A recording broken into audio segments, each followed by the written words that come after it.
L'actualité du retour, bonjour et merci d'être avec nous.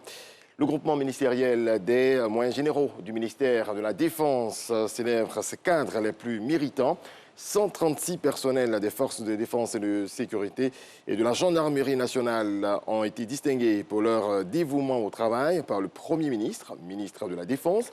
Ahmed Bakayoko les a exhortés au travail et à la discipline. En 2020, 59 000 jeunes ont accédé à l'apprentissage et à l'emploi grâce au PGDEC. Le projet Emploi Jeunes et Développement présente son bilan, un atelier pour présenter les résultats, mais également dégager les perspectives de ce programme financé à hauteur de 50 milliards de francs CFA par la Banque mondiale. Franck Quadio. 59 000 jeunes ont bénéficié d'accompagnement, de financement du projet et certains d'accès à l'emploi de 2012 à 2020, et cela dans le cadre du projet Emploi Jeunes et Développement, PGDEC. Après les deux premières phases, c'est le moment du bilan. 50 milliards de francs CFA entre 2012 et 2020. Les résultats probants, à savoir le taux de réalisation de 110% par rapport aux objectifs fixés, avec un taux global de 72% d'insertion des jeunes, sont le fruit d'une implication participative et inclusive de l'ensemble des acteurs dans la mise en œuvre de ce projet. Mais déjà que de satisfaction pour les jeunes bénéficiaires, partenaires et prestataires concernés par le PGDEC. J'ai fait un BT en agriculture, mais avec l'appui du projet incubateur, ça m'a permis de comprendre qu'est-ce que l'entrepreneuriat agricole et de pouvoir mettre en place une structure. C'était pour moi une aubaine. Donc de postuler sur ce site-là, vu que c'était pourvoyeur d'emploi pour les jeunes et tout. Notons que la particularité du PGDEC, c'est l'inscription dans la continuité. La première phase a mise en œuvre pour ouvrir davantage les différents programmes aux collectivités décentralisées. Et cela est apprécié.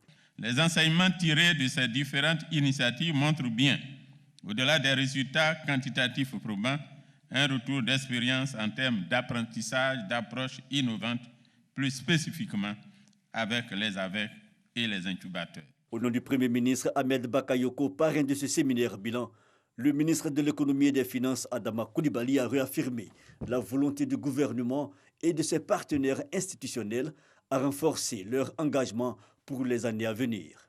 L'objectif à atteindre sur les 5 prochaines années, c'est de pouvoir permettre à 2 millions de jeunes de disposer d'un emploi décent en leur procurant des opportunités et des formations qui leur offriront de véritables perspectives. Notons que la prochaine phase est celle du PGDEC 3. Elle sera mise en œuvre en 2021. Le principe a été déjà acquis entre le gouvernement ivoirien et la Banque mondiale. La politique de transformation de l'agriculture ivoirienne est en marche. Le constat est fait par notre reporter Jean-Louis Bongo lors du lancement d'une foire d'exposition au plateau. Au carrefour du terroir se veut le cadre idéal pour faire connaître tous les transformateurs locaux. Suivant.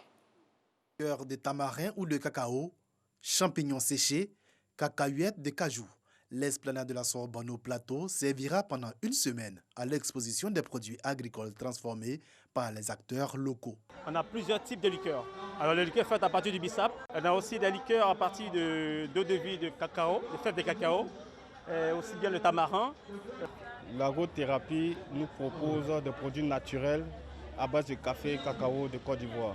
Ces produits ont été piégés positivement dans le but de donner les moyens à nos systèmes de défense de lutter contre tout dysfonctionnement. Baptisée au carrefour du terroir, cette foire est en même temps la vitrine des produits agroalimentaires locaux, mais également une opportunité pour les petits transformateurs de nouer des relations d'affaires. C'est augmenter notre chiffre d'affaires parce qu'en participant à une telle foire, il y a des personnes qui vont nous connaître et qui vont commencer à en commander.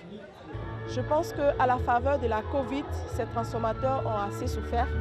Et donc aujourd'hui, c'est un espace pour leur permettre de vendre leurs produits, de faire connaître, mais surtout de répondre effectivement à l'objectif du PNIA qui est de transformer structurellement notre économie. Le ministre Kobena Kwasi Adjoumani a salué cette initiative qui rentre dans le cadre de la politique de transformation de l'agriculture ivoirienne telle que voulue par le gouvernement. Avec ce qu'il nous est donné de voir, nous pouvons dire que la Côte d'Ivoire est en train de s'ouvrir à l'industrialisation, même si ce sont des petites transformations qui sont faites, mais déjà c'est un grand départ.